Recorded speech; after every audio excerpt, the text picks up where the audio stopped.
Thank you, everyone. I'm so honored to be here. Thank you, Reverend David. I'm always honored to be here with your community. And as I was reflecting on the perfect topic a couple of days before the election, the presidential election here in the United States, what came through for me is the title Healing the Divide.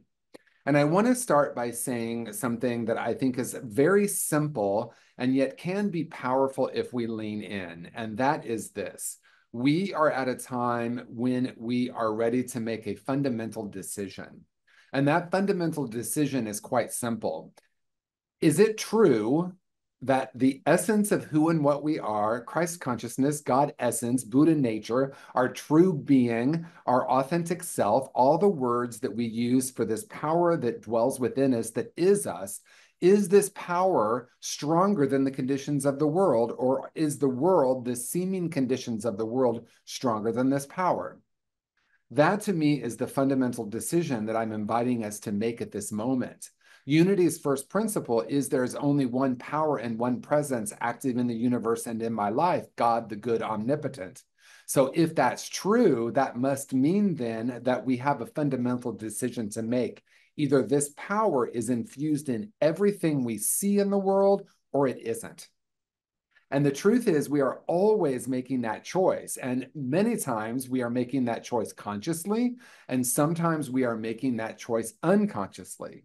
And if we go unconscious about that choice, the conditions of the world can begin to choose for us. We come into the world as a perfect expression of that divinity, a spark of divinity. And then we get programmed by the world to believe that the world in many teachings and in many frameworks, in many educational systems, family systems, churches, synagogues, spiritual communities, we get taught that the conditions of the world are more powerful than the essence of who we are. And some of us, I'm going to guess there are a very small percentage of us who were born into New Thought and had New Thought teachings from the very earliest time in our life. I know there are a lucky few of us, but for many of us, we come to New Thought and we encounter this possibility that there's actually only one power and one presence, and that's the essence of each and every one of us. And that fundamental decision is, am I going to see the world through that lens, or am I going to see the world through this lens of the programming that we received? And I'll tell you some of the programs I received. I received messages that the world wasn't safe. I received messages that people were different than me because of their age, their race, their sexual orientation, their gender. I was programmed consciously and unconsciously from a very young age to look at the world through a divided lens. Us and them, and good and bad, and right and wrong.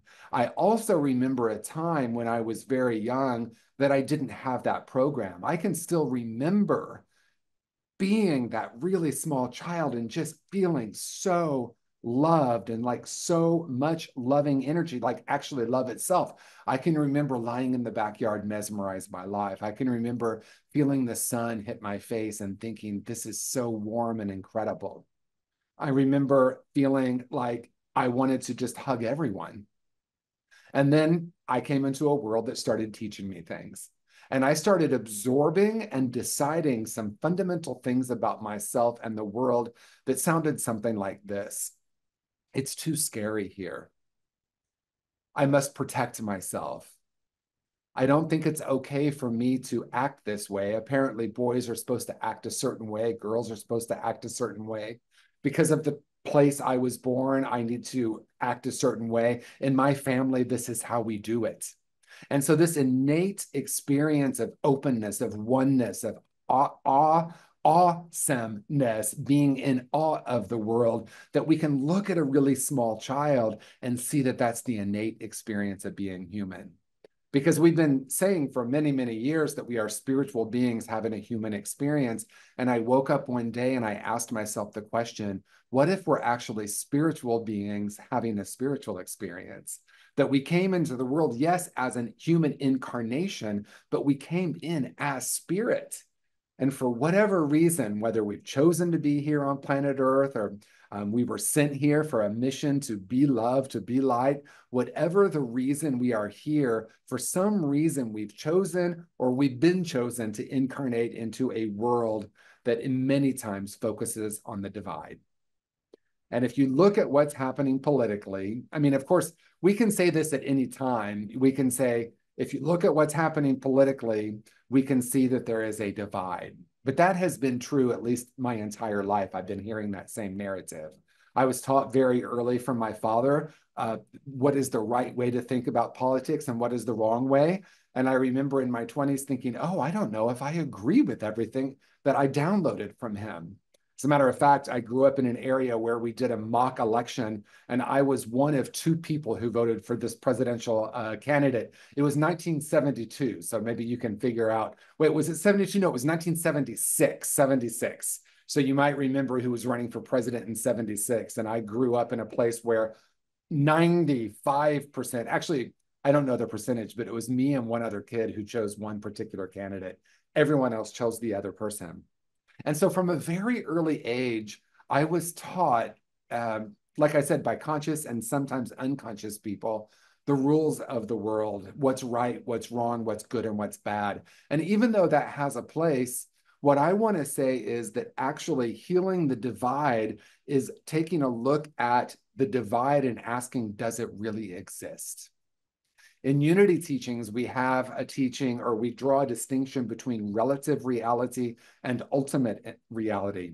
In relative reality, we have opinions, we have points of view, we have things that change, that the world is ever changing in the external, but then there's ultimate reality. And ultimate reality is that changeless dimension within ourselves, that truth of who and what we are. And once I dedicate myself to spending time cultivating a relationship with my essential self, from that place, then start pretty much questioning everything I've ever absorbed or been taught about the world and ask myself what's true for me. And the ultimate truth, truth with a capital T, is beyond any seeming division. It's that place where we meet, that we understand that we are not just connected, but we are actually one. And so that sounds nice on a Sunday morning or a Sunday afternoon, or sometime if you're doing a spiritual book study. But what about that time when you hear someone on TV saying things that you just find yourself not agreeing?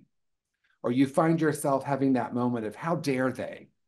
And maybe you get what once was called triggered, I like to call activation. Something gets touched and I find myself reacting. I find myself saying, well, that's not true. Then I get to invite myself to ask the question, what gets created when I see myself and others through the lens of separation and division?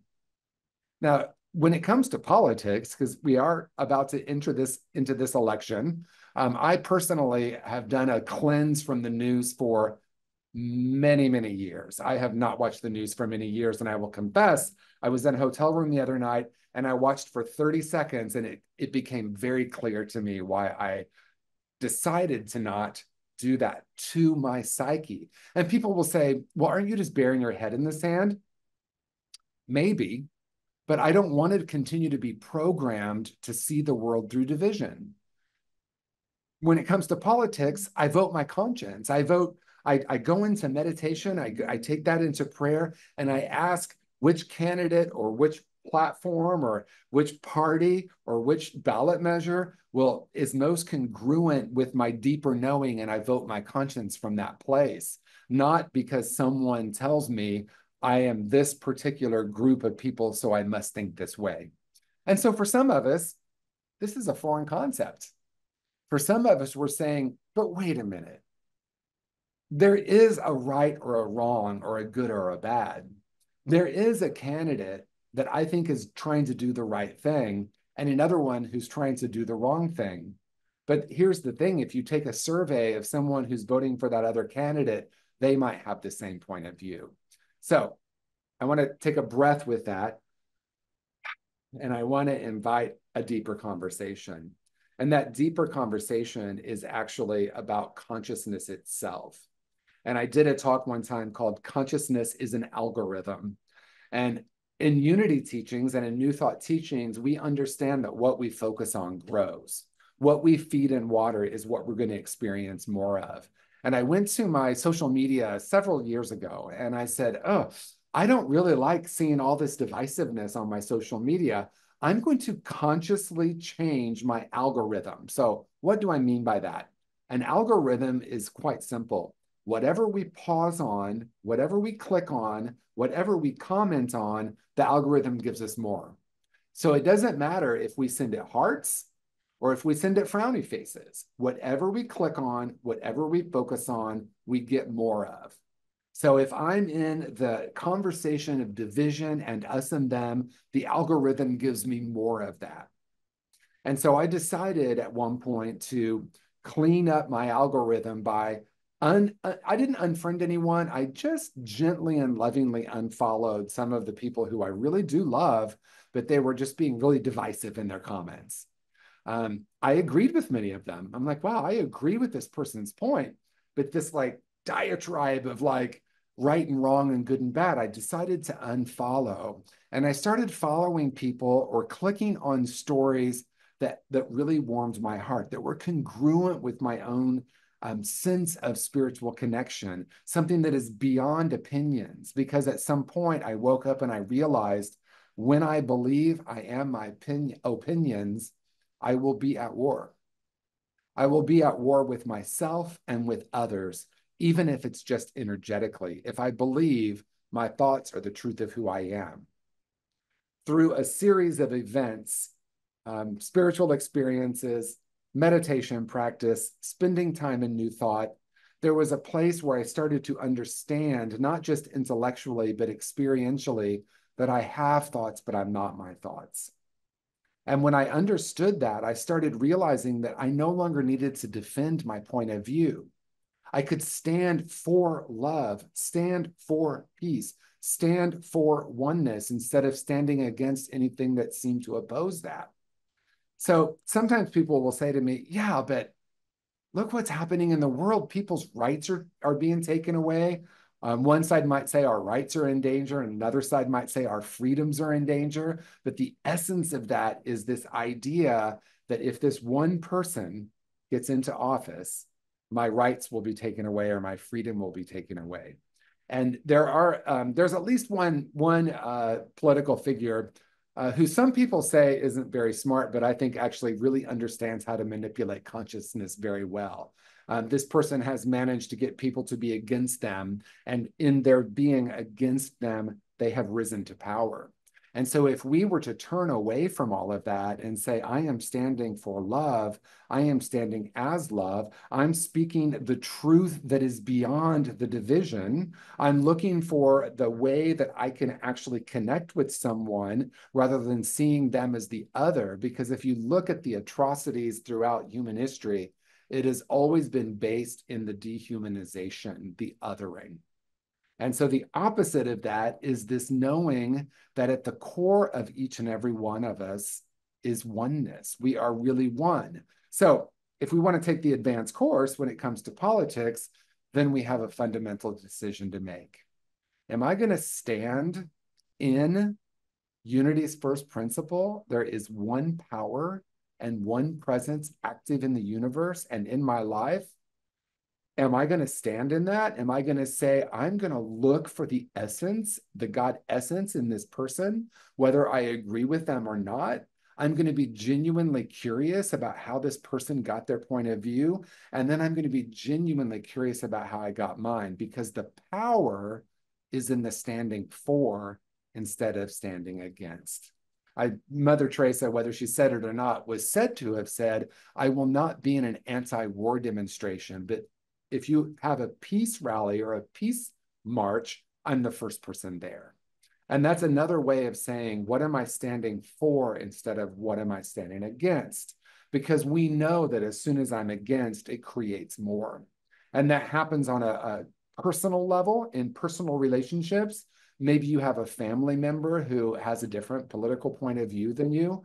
I believe I've told this story already, but to me, it warrants telling it again. My father and my stepmother came to visit, and I live in LA now. And my stepmother said, well, we live in LA too, Lower Alabama. And I just thought that was so great. And she came to visit, and we were, going around LA, and she said, people are so nice here and so open. I'm so surprised. So I said, well, tell me more about that. Well, people in the other LA, Lower Alabama, had all kinds of things that they said about people in LA, all kinds of judgments they have, all kinds of things that they told me. Well, people in LA are going to be this. And she's like, that's not what I'm experiencing. And I said, well, don't worry. If we took a survey of, the next 10 people we saw in Los Angeles and said, what do you think of Lower Alabama? I'm going to guess we might get some judgment. I'm not 100% sure, but I'm going to guess there might be some judgment. I even think about, I lived in San Francisco for 30 years, and for some reason, there's this thing where a lot of people in San Francisco don't like LA, but if you ask them why, they don't really know. They have this judgment of people in LA, and I'm always curious about that because my experience has shown me that I see what I expect to see. So if I make a fundamental decision that the core of each and every person is the very essence of God, light, love, and source, that is the truth of their being, and I am looking for that, there's a higher probability that I will see it. As a matter of fact, I think it's the only thing I will genuinely see. And when I realize that I'm not my opinions, then someone else is not their opinions either. Then we can start to find a place where we meet. And so I know, I'm going to say this in closing, I want to just invite a question. And that question is not, is my opinion or my point of view right and someone else is wrong, but what gets created when I believe I am my opinions? What gets created when I decide to post something? Because, social media is a real thing now, right? That's part of our consciousness. What gets created? Because I've seen some people, I know some people who, they're unity people or they're new thought people, and they're very much about love and light. And then, come political election time for the maybe 6 to 8 weeks before, they're not posting love and light. Let's just put it that way. They're posting some other things. And I notice if I have a judgment and I get to say, gosh, I've done that too. Because that's the place where I can start to understand and have compassion. I've done that too. And I know for myself, it came from fear. And what was under that fear? That fear was somehow the essence of who I am isn't whole and complete. The essence of another person isn't love and light. And as soon as I start seeing that, I start seeing that everywhere. And so I'll close the way I started, and that is, it is time for us to make a fundamental decision. Either God, source, love, light is everything, or God, source, love, light is nothing. That's the fundamental decision. And my invitation for you is to ask yourself, what gets created when I say, yeah, that's true, but, or I can say, I'm going to make a decision to see that, regardless of the circumstances, because life is a great experiment, and I'm going to be that in the world, and I'm going to look for that in every situation and see what happens. So as always, I'm deeply honored to be here. Thank you, as always, for the invitation to speak with your community. Peace and blessings, everyone. Thank you so much, TJ. I'm going to spotlight Gary.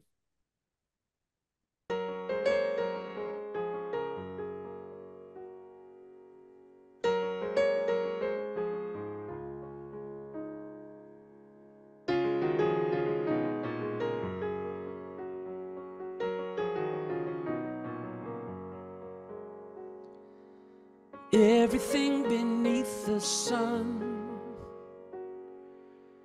breathes like a harmonium. Pure perfection has begun, shining like a midnight sun.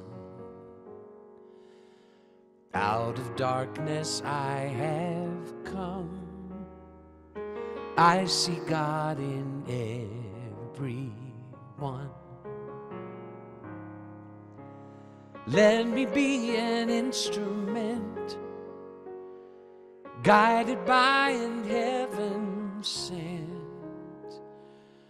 May these grapes of pain ferment, alchemize to love's content. Ever be a sacrament, knowing God is my intent. God, let me know your name. Hold me in the same breath as your word. Oh God, I feel you all around. Oh, how you astound me with your grace.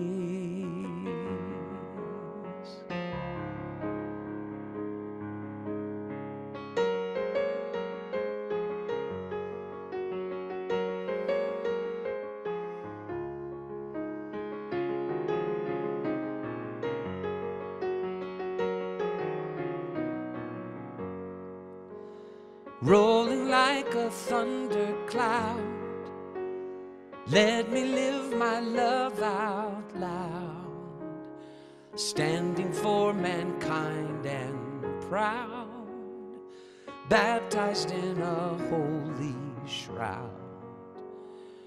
Peace be still and know me now, God is in all I have found.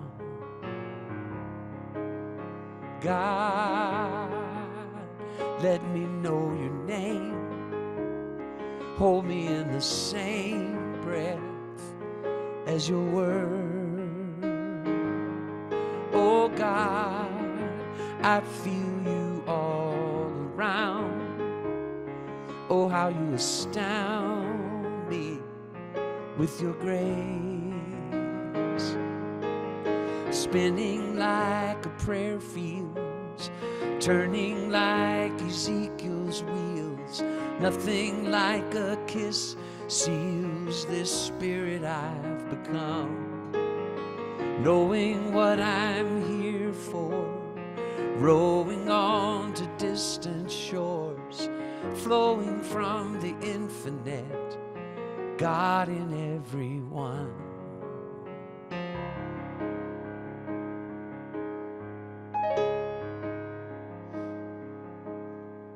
Out of darkness I have come,